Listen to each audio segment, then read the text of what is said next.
Hey everybody, welcome to Real Talk with Marcellus. We have a special guest with us today where we interview extraordinary people in business. Hey. How you doing, cousin? Hi, boo-boo. Nice to see you again. Hey. So introductions, obviously.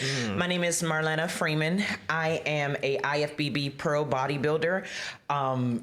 Lord, I do so many different things. I am not only this wonderful human being's personal trainer and coach, motivational life coach, and all that good stuff with him, because you know he hard-headed, as y'all gonna see in these episodes. I'm nice. I'm Ish. Nah, It's he true. about his business. I love him though. I am also a psychic medium as well, energy reader and all that good stuff. So it also helps me to really get into my passion, which is training and connecting with people. Yeah. I'm gonna read you right when you come through the door. I know, I can feel your energy. I remember that one time. You knew exactly when I was upset. I was like, oh, I don't like that. I can't help it. If I love you, I'm automatically going to connect to you, which means whatever you feel, I'm going to feel. And that's why my motto is building athletes from the inside out. Because if you get your mind right, your soul is going to follow, and your body does what the mind tells it to do. Oh, I didn't know we were preaching today. Okay. Oh, All right. hallelujah. Hallelujah. So I was thinking about this as we were getting started. You know, this is the perfect time to have this conversation. It's the beginning of the year. Everybody got their new motto, what they're trying to accomplish. And as soon as I walked into the gym, it was packed. So before we get there and how we should approach, you know, what do you think those things are? How did you get into what you do? Okay. Oh, wait. No. Hold on. Right. Mickey has never tried boba. Oh, yeah. I've been dying to see this. Go ahead and try it. This is taro milk tea. Hold on, I gotta get Wait a minute. Is there dairy in this? Don't play with me. Oh, you know I don't do dairy. I am extremely anti-dairy. Well, I guess I'm having two. Oh, yeah, no. That's all for you, boo-boo. But I'm going to partake in this wonderfulness, though. Put this back in the fridge. I'll have that later. Excuse me. Thank you, though. I really, yes. But you know what? They actually do a non-dairy version. Excuse me. Pause. Y'all, I'm about to tell on them. Your meal plan says no dairy. But it's cheap. Remember Saturday cheap? You He got me on that. Picture and everything. Look, I got to do a picture. You did. You can see. You said she's trying to You get did. me. Quick, I can't I'm still get going to away hold with you nothing. accountable. That's what you pay me for. I know Okay. that's right. Okay. Well, I guess we have to do boba next time. That's all right. Okay. How did you get in what you do? So for me, my fitness journey started 2000, let's say 15, honestly. At this time, I moved here 2010. I became a cop out here. So I did that over 10 years plus. I was SWAT as well. So you had to have some type of agility. You had to be in shape. You had to be able to lift heavy objects, especially if you're carrying human beings out of a building. Like you be able to have some type of physical strength. So I didn't really start getting into the fitness journey until I fell into a deep depression. Mind you, I moved from Washington, D.C. to here. There is no black culture out here. So coming from what they consider a chocolate city, and there's a proud black population, then coming out here and everybody's just kind of spread out and people don't really converse with each other. I wasn't used to that. I was used to, hospitality. So it was a very big culture shock for me.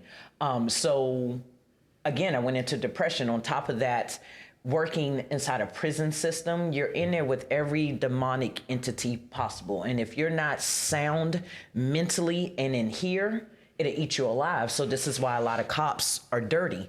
You know what I mean? It's the temptation. So, and the temptation's there every day. Like the average, not to, make this about, that job, but the average cell phone at the time was going for $1,000 a pop. What? If an inmate convinced you to bring it in. $1,000 a pop. So imagine being able to get 5 cell phones in a week. You talking about a flip phone? Flip phone, I've seen an iPhone. Like. With a charger? Oh, with chargers. But that's priced separately. So if you want a cell phone, yeah, that's two separate things. That's not a side business. Don't. No, yeah. Let's not do that. That is a federal thing.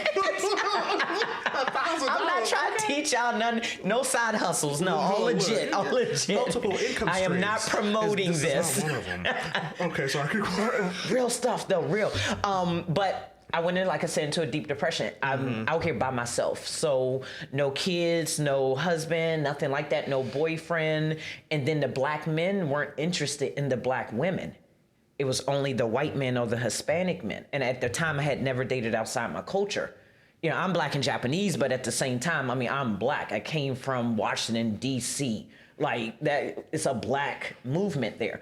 So not to saying that I wouldn't date outside the race, but the fact that you come here and it's like it's forced upon you, you be lonely because you're not open or you know, like I said, open to even really accept that yet. So as I'm growing, you have to do. So basically, I went through what they say. There's a not to turn this biblical neither. There's apparently a story in the Bible where God sent a certain person out into the wilderness, pretty much butterball ass naked, with nothing. And he comes back years later a king. You see what I'm saying? And was able to lead a nation and all this. But if he didn't learn what he learned in the wilderness, he would have never became the man he was. He self-relied. It was all about self-love and what do I need to do? He literally had no distractions. And that's how you got to be in life. So with me, Arizona became my wilderness, which made me a woman to this day. No, I'm going to go there. Keep going. Hence the fitness journey. I walked into the gym. I had to find some type of outing. I had so much anger and rage in me. And I didn't know what to do with it. And then on top of that, I was being praised for being an angry, mad black woman at my job because I can control the inmates. But that's not who I was. That's not who I wanted to be, honestly. You had to be a totally different person going into that type of setting. So mentally, it played a lot on my heart and my spirit. And you take that home. So a lot of officers are drug addicts. A lot of officers are alcoholics. A lot of officers are abusers. This is the stuff they don't tell y'all. They also do not have anything implemented for prison guards for their mental health. Because it's just like leaving war. It's just like being in that situation and you're think about it. The normal average street cop deals with a detainee maybe a couple of hours. We're locked up in there with them 24/7. We have no gun. We have no badge. You see what I'm saying? We have no life vest. Absolutely We're walking not. around literally just with your mouthpiece, some spray and a radio, and some handcuffs.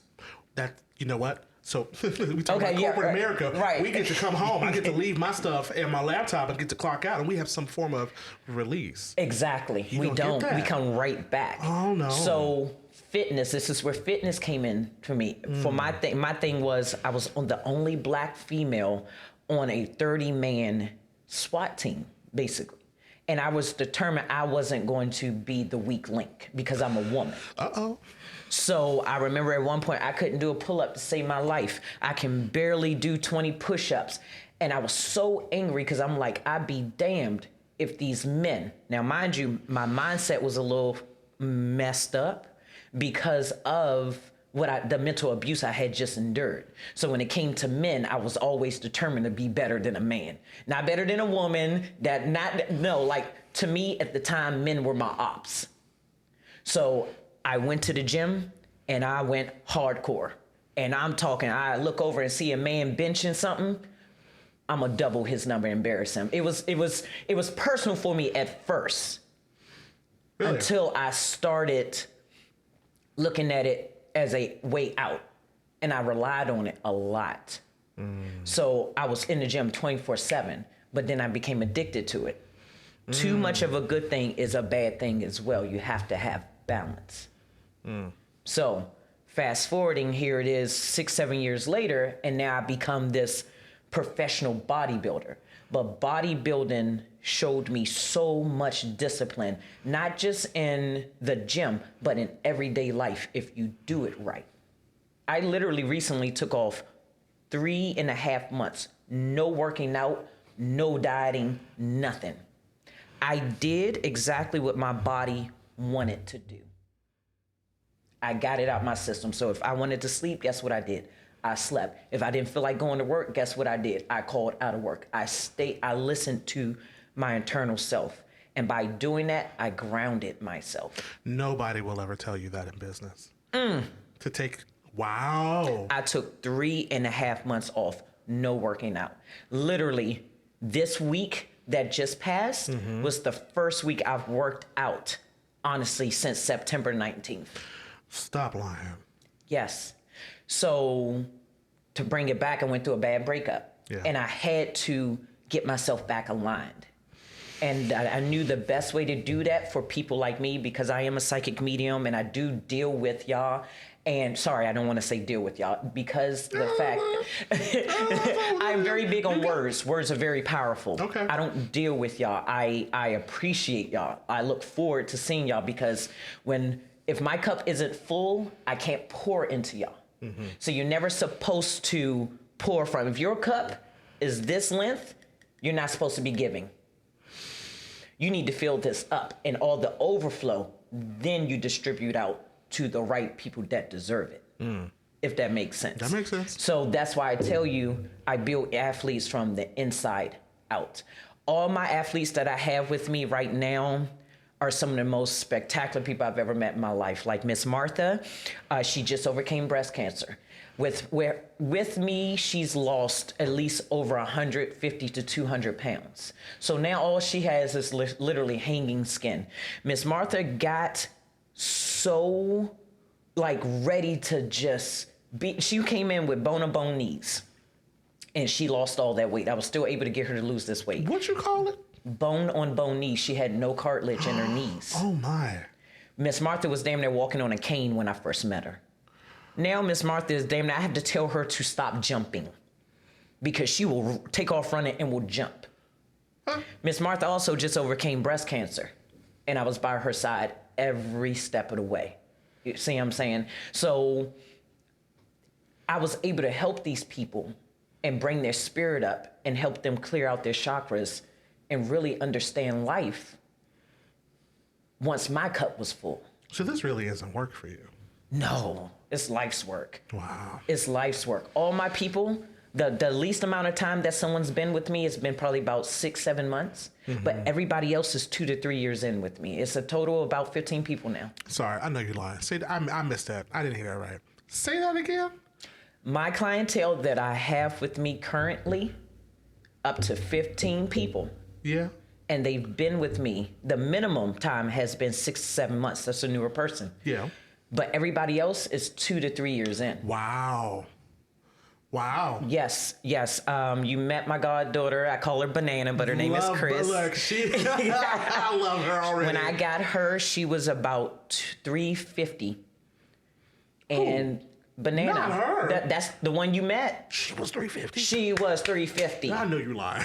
I wish we could put her picture up here. Right. She was 350. Wow. And through my training and my life coaching and just working side by side. But the thing is, you have to let me in your heart.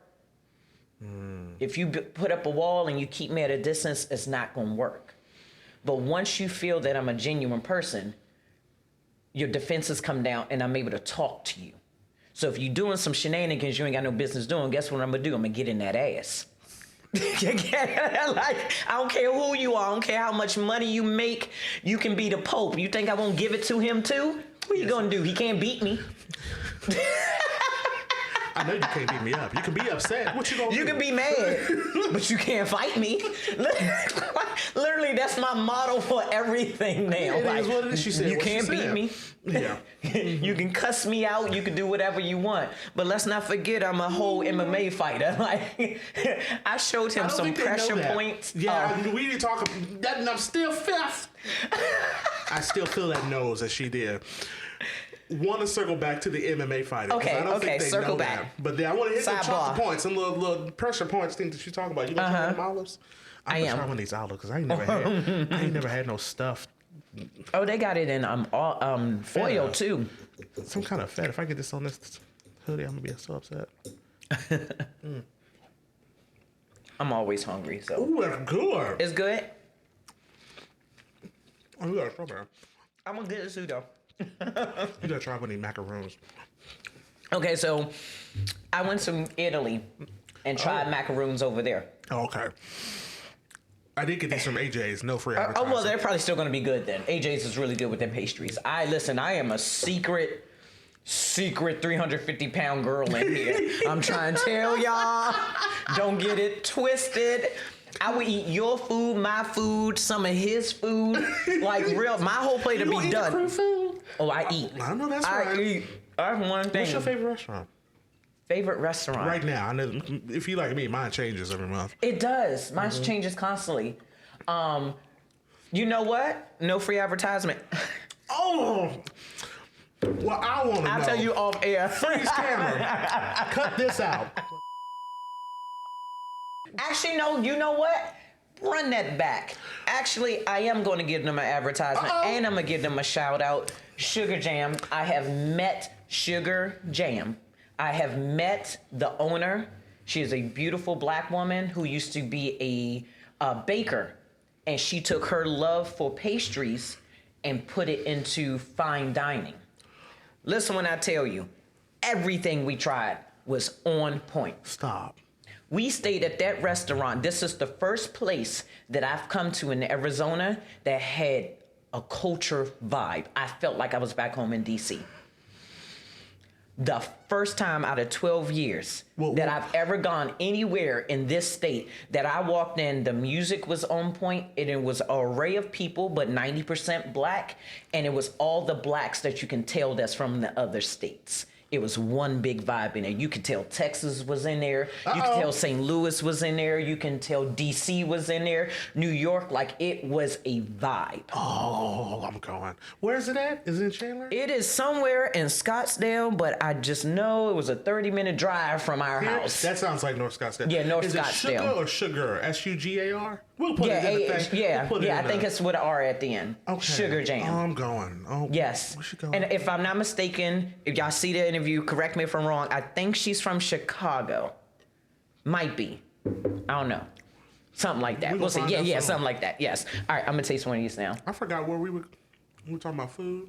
Talking about food. And you see how fast it Fitness journey, and why I got started. How'd you get into MMA fighting, though? Oh, okay. So do you want the happy version or the real version? I want the real version. So, but there's a silver lining to this. So when I tell the story, I don't want nobody to feel bad, or that's not why I'm telling you the story. I want you to understand the lesson behind it. Because remember, everything in life, any type of adversity you go through, you're gonna pick up a lesson, blessing, or skill. Okay? Everything is for your advancement. I learned from my uncle, actually. And he taught me that all my life. It was also a punishment too, as well. Like I would have to just do a lot of drills and stuff like that, 100 punches, 100 strikes, just stuff like that, kicking, stuff like that. So fast forward, because of the way he taught me, and also remember, he's also, I came out about this in a formal interview, was also he essayed me, okay? So I had a lot intertwined with him. So if he didn't teach me a lot of this MMA skills, the next 12 years of my life that I spend in a prison, I wouldn't have been able to handle, if that makes sense. Remember, I'm a whole female, 5'5", 150-pound female, in a male maximum security prison. You better know how to fight. You see what I'm saying? Mm-hmm. So even though it was a messed up situation with my uncle and him being my abuser, there were some things I picked up and learned from skills that I had to pick up and learn there as well, which a lot of the stuff that did attach itself to me, I am now recently unraveling, if that makes sense. I'm leaving the bad and taking what was the good that came out of the situation. And that's what you're meant to do in everything. So fast forward, I become a self-defense instructor for the new cadets coming in. And myself and Sergeant Morales, love Morales to death. Her and I were one of the few females that can actually fight the men and the women cadets. Okay. So, okay. Right, exactly. So we had males as well, but we really could actually get down with some of the men, especially depending on their size. So, long story short, I gained a reputation of being able to fight and well. Matter of fact, I got suspended for 3 months because myself and another sergeant, his name is Sergeant Quijada. I remember a lot of these people because I spent so much time with them.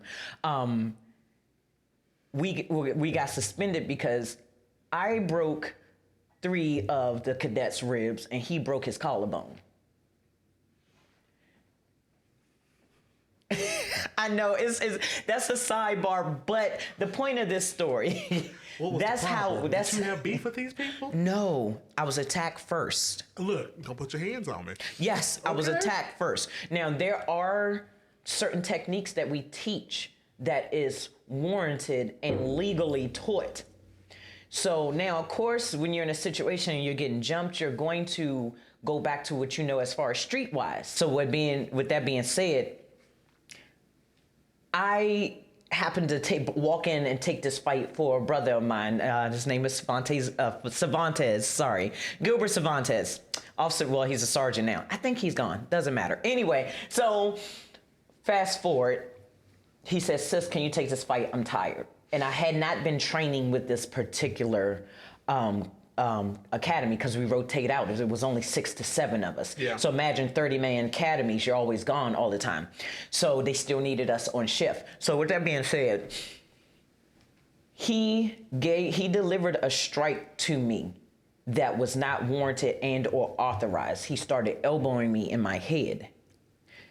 And once I realized he was elbowing me in my head, I commenced to beat that ass. Like, I literally. I'm sure that's one way you could put it. Yeah. I realized what he was doing, and I really started going to town on his ribs as hard as I could. Was delivering some serious kinetic energy towards his ribs.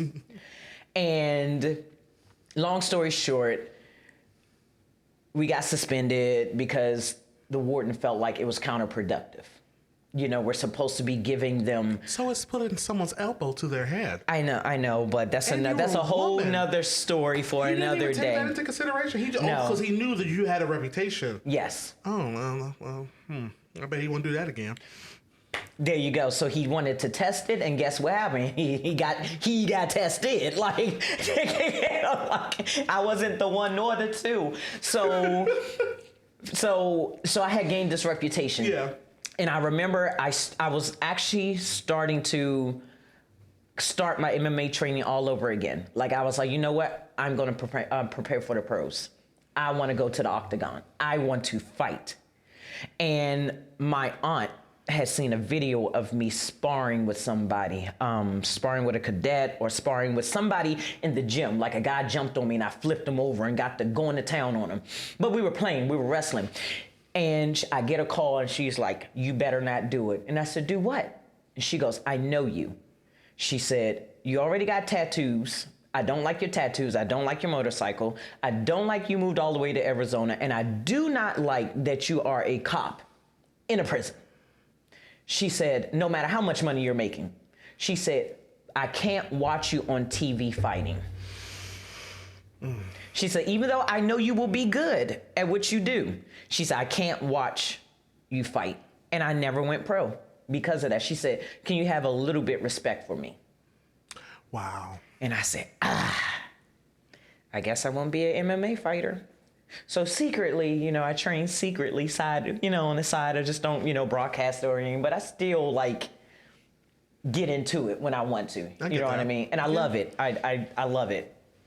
Is that where, and I'm thinking timetable, so you came to Arizona, you did the thing in the correctional facility, and then you moved into MMA fighting.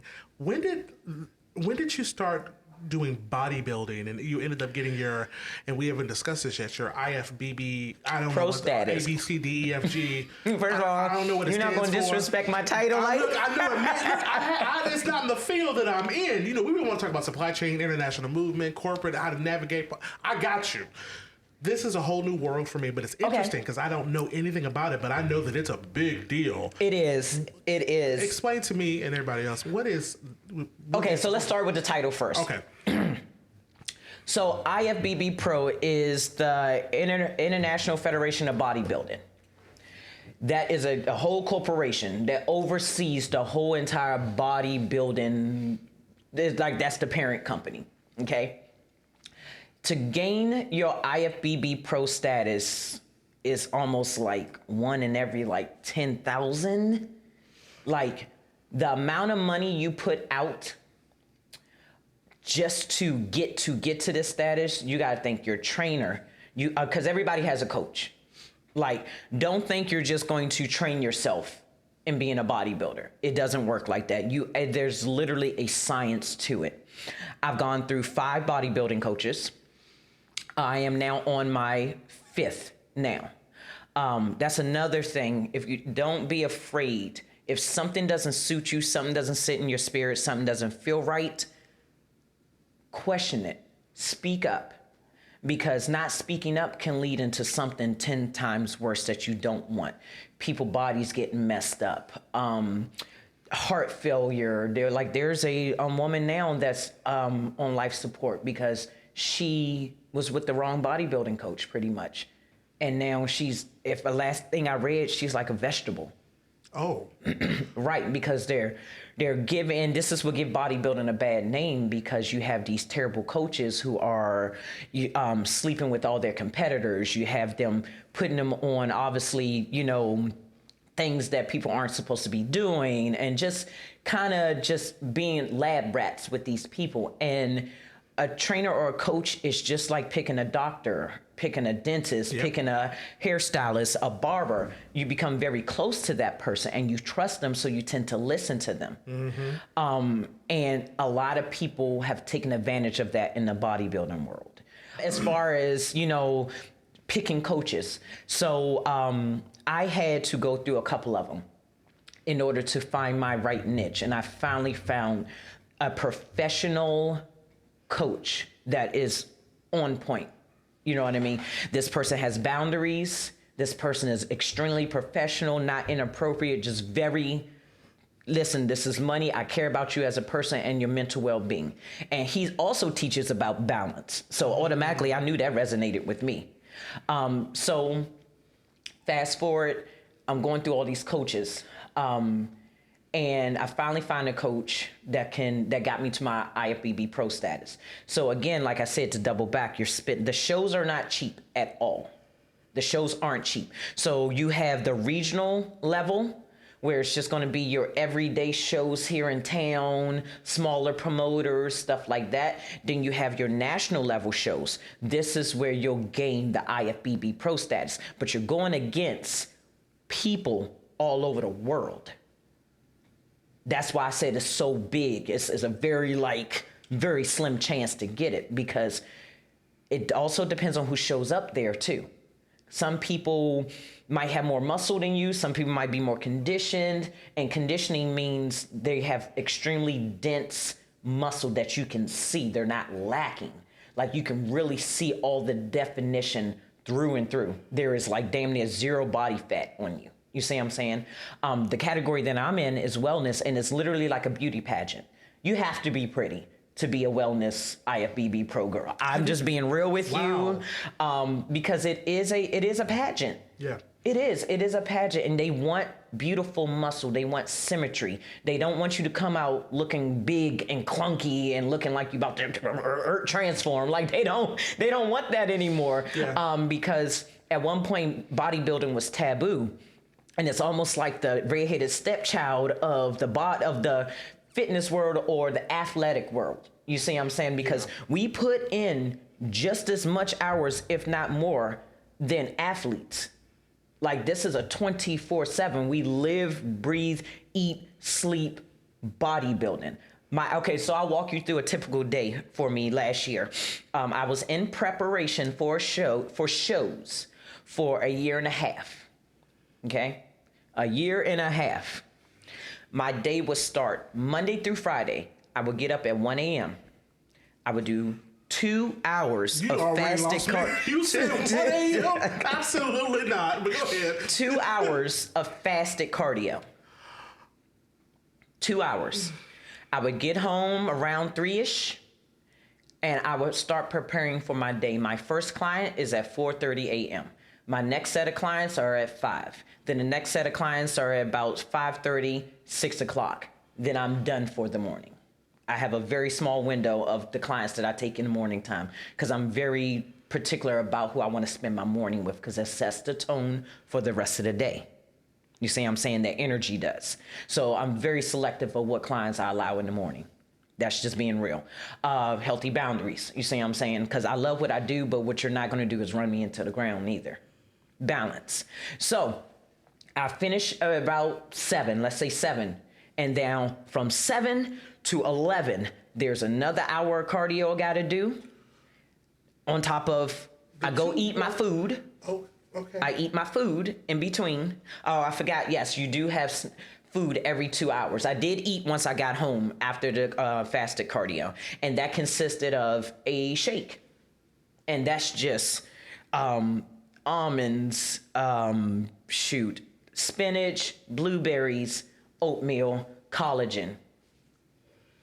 Drink that. Oh, and protein powder, obviously. And drink that. That is meal 1. What time? Which that's about. Sorry, what time is this? This is 3:30 3:30 in the morning. So, okay. Mm-hmm. So then 7 to 11 is my working out. Real, yes, it's conditioning, it's cardio, it's weightlifting. And I'm done about 11 on top of sitting in the sauna. I'm also fully suited up, meaning I am in full sweatpants, hoodie, the whole 9. And I also have a waist trainer on because what you're trying to do is sweat out everything. You want to dry out your muscles. And the more dry you make the muscle look, the more they pop. So you can tell the difference between a watery body and they didn't do good conditioning versus somebody who did condition and actually really did a proper water retention protocol. I know it's all the way down to a science. I'm about to say it's extremely scientific. Yes. I break from 11:30 to 2, which means that's my nap time. When I get home, everything dark time, night. It's good time to go to bed. Oh, it's night for me. Yes, night. Because people don't understand rest is probably the most important part of the whole entire process. We grow in our sleep. We grow because you got to think you're using your muscles 24/7 all day long. Even when you're sitting, you're using your abs. To sit up, sit down. As simple as what I have you do in the gym. Something so simple, just standing up, sitting down. Do that 50 times.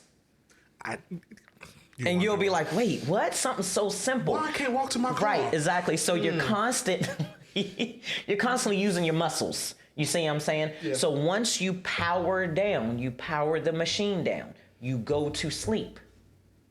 Now your muscles are able to start growing because you're not using them anymore. If that makes sense. It does. Wow. Rest is the biggest thing. This is why I always tell y'all, when y'all are not feeling, y'all don't feel good, rest. It has to be balanced. If you push yourself too much, you got to think. We have 24 hours in a day. Mm-hmm. And statistics say a good 8 hours is a sufficient amount of sleep. But think about it. You're working at 9 to 5. That's 8+ hours a day. Most of y'all are doing overtime. So you're working almost damn near 12 hours a day. So you're constantly moving. You're not getting your proper nutrition in. Then on top of that, you got to drive home. Then on top of that, you got to make time for some type of food to eat. Now, mind you, it's only 24 hours in a day. So we're already 15 hours in.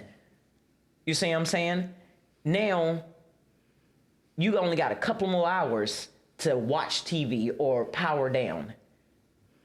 You're doing too much throughout the whole entire day for only 8 hours of sleep. That's why everyone's so tired. By the time the weekend's over, you feel like you never rested. It takes at least 14 days for proper rest. A vacation. That's why everybody stop working yourselves so to the bone. Use the fucking, excuse me, didn't mean to drop that. Use We'll bleep it out. Because I get passionate about it because I want people to live. I need people to start living because they keep you in a hypnosis and they keep you in a low vibrated energy, and you're always feeling lonely, depressed, sad. How can you feel happy when you're always tired? And I gotta go to work. I can't move. I gotta do this. I got kids. I got responsibilities. And you're constantly thinking about the future and what I gotta get, what I gotta get versus the now. We gotta pause right here because I'm gonna stick on it real quick because if you're watching this, don't feel like you're getting pulled out of the conversation. Just sit back and listen to this and apply to you. But I feel like in Black culture, you're almost, not to overuse the word conditioned or encouraged or programmed. Okay, well, I like that better. Yeah, we're going to say programmed. Put your head down and work and go. And don't complain. Be happy with what we gave you. One of my favorite quotes is, and maybe this is something that I need to rethink, and if you don't understand it, just Google it. Go talk to your Black friend. You have to work twice as hard. Just to get half the recognition of your counterpart. And you know, and so I will admit, I'll be the first one. I worked my entire life for the most part to push, and I push hard. And it's, there's great benefits to what I got because I worked for it. And God has put certain people in my life and in my path, some that have a negative impact, most of them have positive, that has, shaped me into who I am professionally. But you know what? It's hard for me to admit, dog, sit, just take a nap. No, because I'll be looked, one of the things that I'm always feared of, and we've talked about this, I'm big, I'm Black, and I'm loud. I'm extroverted. So the first thing that hits the room is my personality before me. That energy. And then I come right after that. So I'm constantly trying to find ways to almost shape myself to bring it down. Baby, one thing I'm going to tell you, I know exactly where you're at. In this world, we're conditioned, especially and not to turn this into a Black Power segment, we're just speaking our truth, okay? We're just saying we're going to bring it back to some worldwide stuff, okay? But this is literally our truth. I know what it feels like to go 110% every day, and it always get passed over. You get passed over for in my case, the girl who was sleeping with all the lieutenants and the captains.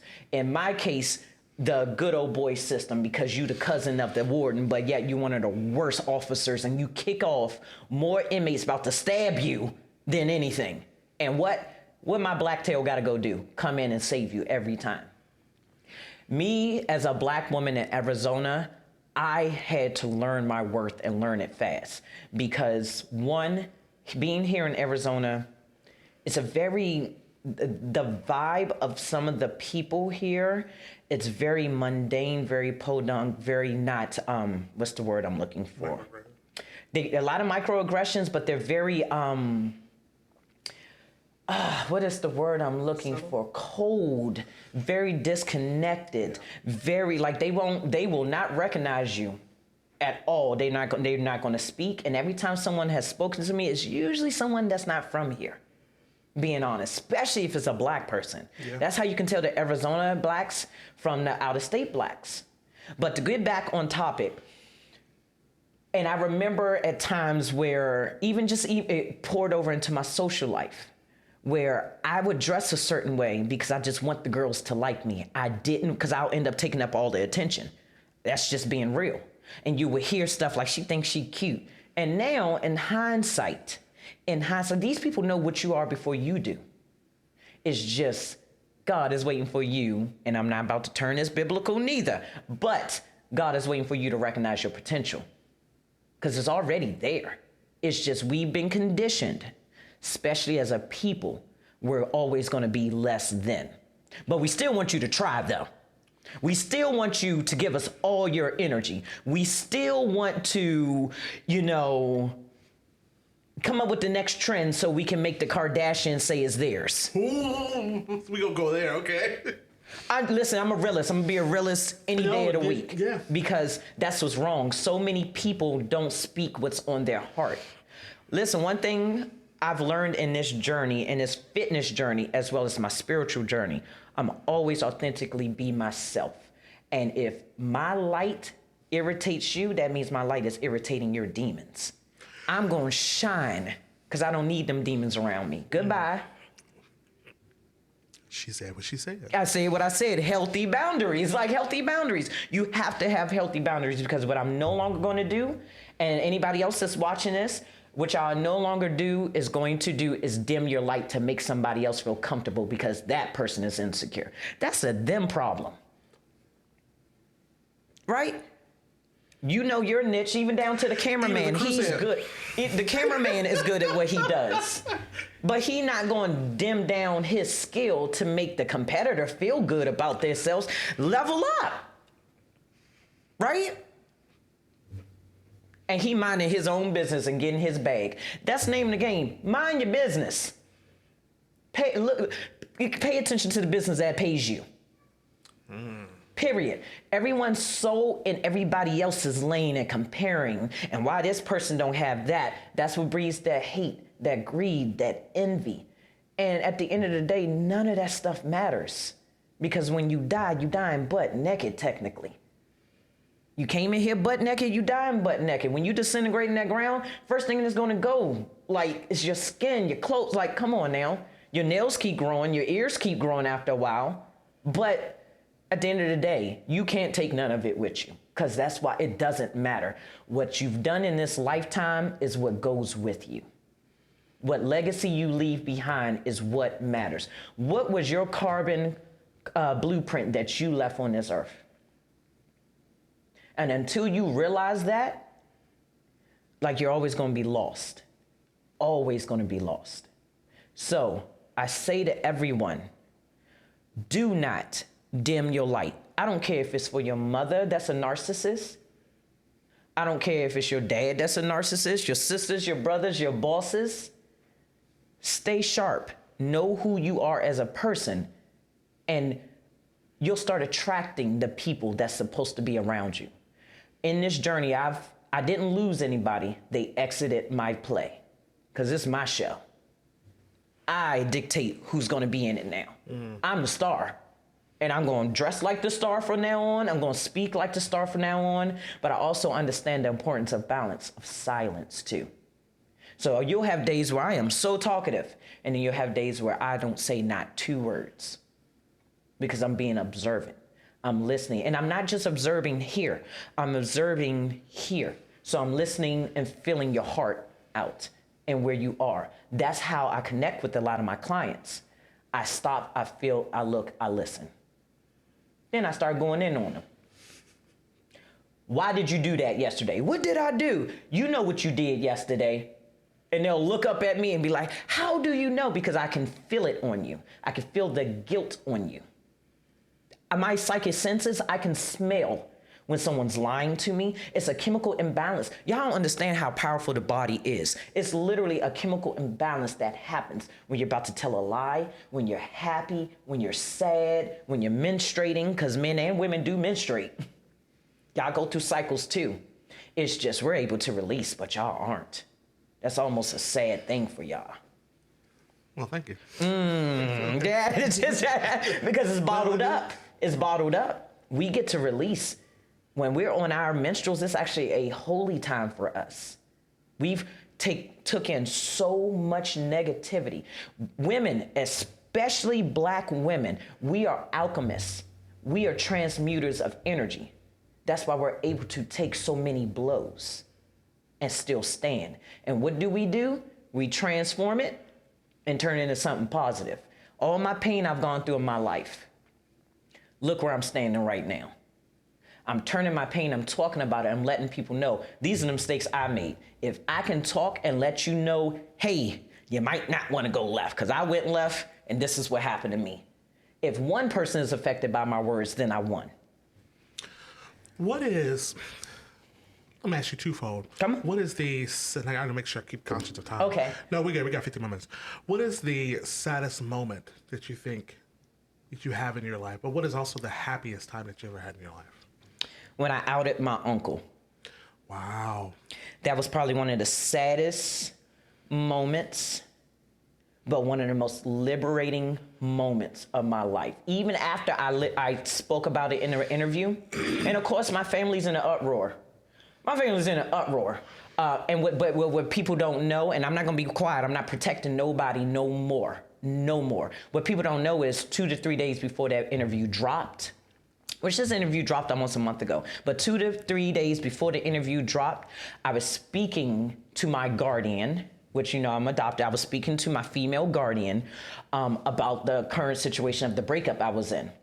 And 5 minutes into the conversation, which was only 5-minute conversation, honestly, I was met with a lot of hostility because I called her out on a behavior.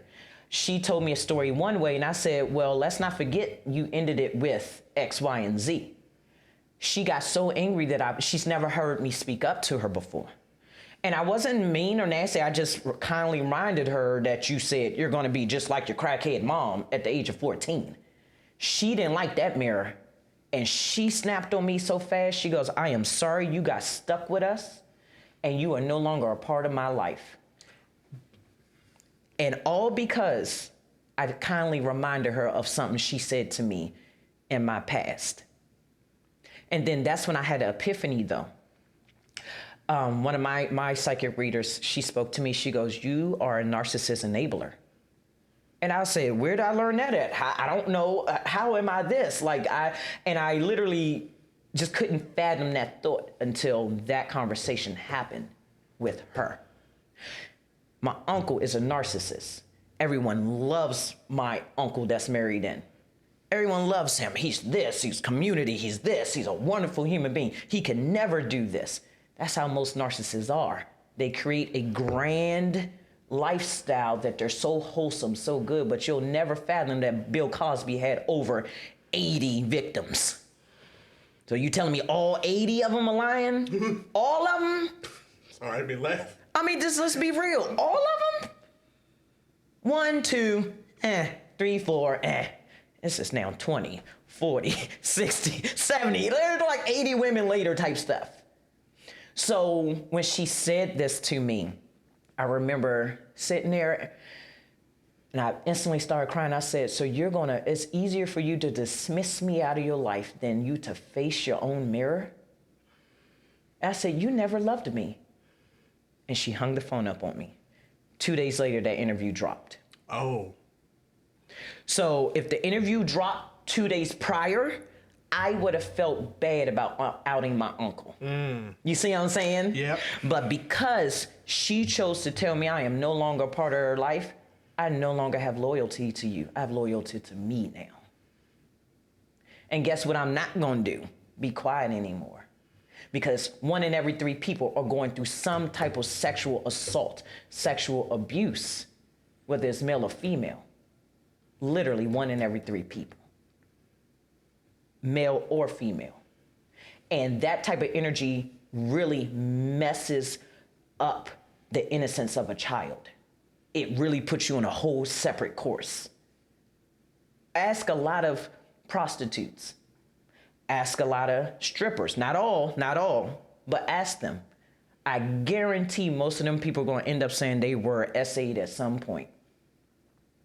Even down to some of the LBG community. They will let you know somebody in their family that their mom brought around or their dad brought around, because it's never just the stranger anymore. It's always that uncle or that granddad. Hey, don't go over to that house. Don't bring your kids past a certain age to that house.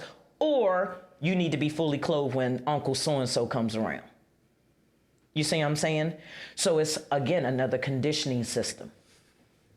And you don't understand how bad it messes you up. I am damn near 40 years old. And one thing I picked up from my ex, and I'm going to shorten this. One thing I picked up from my ex, he did not like my family at all. He hated them.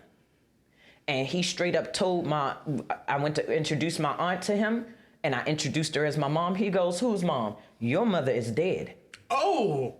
Who is this lady? That? Right in front of her. Now, at the time, I couldn't fathom the thought of what is happening. Oh my goodness. So she get the mouthing off, he get the mouthing off. And later he told me, he goes, you might be okay with your family. He said, but you don't get to pick and choose what I protect you from. I said, why are you trying to protect me from nothing's happening? He goes, so they get to walk around scot-free like nothing ever happened. Meanwhile, I'm getting beat up in the middle of the night by you because you think your uncle's coming in on you. Oh, wow. That's one thing he opened my eyes to. So to go back, it was a liberating experience, but I also knew that was the end of that family unit for me. I would probably never talk to them again, which means there's collateral damage. My siblings, who were my cousins that were raised with me, I know I probably would never talk to them again. And that's what's more heartbreaking. Sorry. That's what's more heartbreaking in this situation than anything. But no, we get somebody's gonna go. okay, but at the same time, it liberated me. I now know who I am, and I no longer see her as, my parental unit anymore. I see her as the narcissist enabler. Mm-hmm. She was his PR campaign, so now she's telling the family, "I'm a drug addict. I'm the prettiest drug addict I've seen, but whatever." Whatever. Wow. But of course she got to backtrack and make it discredit me because she didn't think years later it was going to come back up again. Yes, because I'm ready to heal and let it go. I don't want to be a part of that no more. So what's next for you? What's next? You got your IFBB pro status, yes. Pro status. Yes. You know what? I have surrendered to the universe and I'm flowing. Okay. Prime example, I keep getting podcasts. I keep getting people to ask me to speak. I now know what path I'm supposed to be taking now. I need to be heard. You see what I'm saying? So whatever they put in front of me, I'm not questioning it. I'm just flowing. That's why I say I asked you what's the topic. Just give it to me. Let me flow. Well, you do make it easier. Yeah, you see what I'm saying? Just let me, because I know I'm knowledgeable in a lot of things. So just let me flow. Whatever you want to ask about, I got you. Because I went through so much in life, I'm certified to talk about a lot of stuff. No, that's right. Right, right. So I just want to be heard. And I want to help heal people. That's the biggest thing, is to start helping heal people just by talking. Let them see what it looks like to continue standing and continue going. Yes, you're going to fall off, but the important part is get back up. Mm-hmm. Don't stay down too long. Grieve it, process it, let it go, and determine what you need to do with that person from then on. Because our biggest problem is we still try to hold on to people that's going to cut us up the whole entire time. Where can they find you on Instagram? Hi. Okay, so Instagram, I am at IFBB Pro _ another damn Leo. Literally, another damn Leo. Grr. And TikTok, if you want to hear me talking more, I cover a lot of different things on my TikTok. I am at Mickey the Leo on TikTok. And that's all I got. Oh, YouTube is coming soon, though. Okay. Yes. I'm Let excited. us know when you have new speaking engagements. Okay. I'd love to put you forward. Okay, I got it. Thank you for having me. Thank you so much. Thank you. Appreciate you. Sure, anytime. We'll talk to y'all later. Peace out. If you like what you saw, if you like what you viewed, if you like what you heard, please like, comment, subscribe, share it to your mama, share it to your sister, your bosses. There you go. Do what you got to do. We'll catch y'all next time. Thank you. Holla, bye y'all.